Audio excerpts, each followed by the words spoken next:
Hello class, my name is Arias and I am going to talk about the sources of power. But first, I think that it is important to define what power is. According to the book, power is the capacity of a person, team, or organization to influence others. So let's see the five sources of power. We have legitimate power, reward power, coercive power, expert power, and referent power.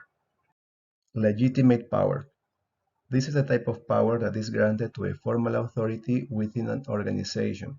It is given to a specific person in a specific role.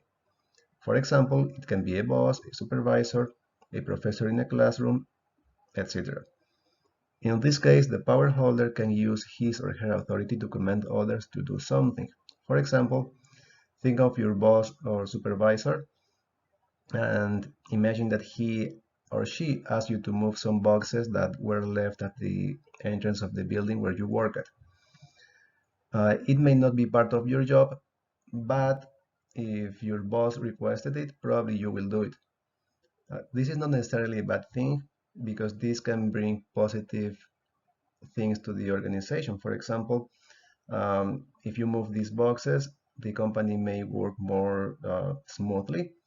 And if clients are to come, they will see that there is a clean entrance. On the other hand, legitimate power can also ruin the company if it is not used correctly. For example, think of your boss interrupting your work just to request a cup of coffee. If this behavior is repeated, it will affect your performance and your motivation and engagement will drop. Reward power. It is the power that the person holds to allocate valued rewards. The way how it is used makes a difference in an organization. Think of a business that uses a well-structured and carefully designed reward system, in which supervisors provide employees with various benefits in response to the achievement of strategic goals. And in response, employees can reward supervisors with feedback and ratings. This business may use immediate and well-explained positive reinforcements to reward employees, for example, benefits.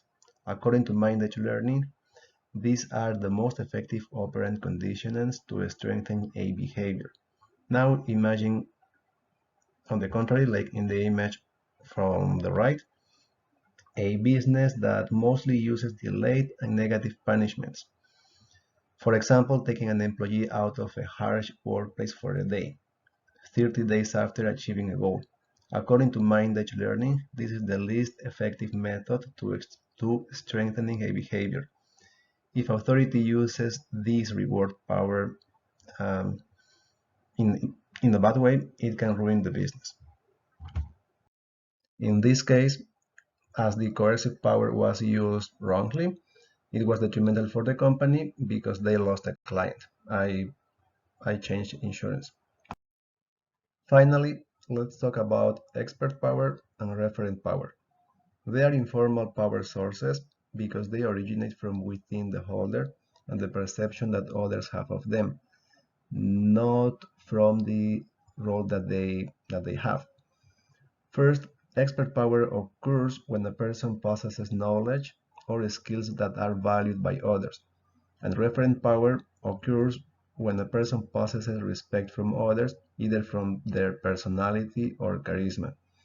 Companies can benefit from these too if power holders make decisions and influence others in a way that agrees with the organizational goals. However, oftentimes these experts and referents lack of managerial experience, and even if they can influence others, they may not use it in the best way. It can be used in a way that does not meet the organizational goals. For example, if a referent is lazy, that behavior can be replicated by his followers, and that is detrimental for the company. Thank you for listening my video. I hope that you enjoyed it. I didn't have a camera this time, but I really like doing this presentation. Thank you.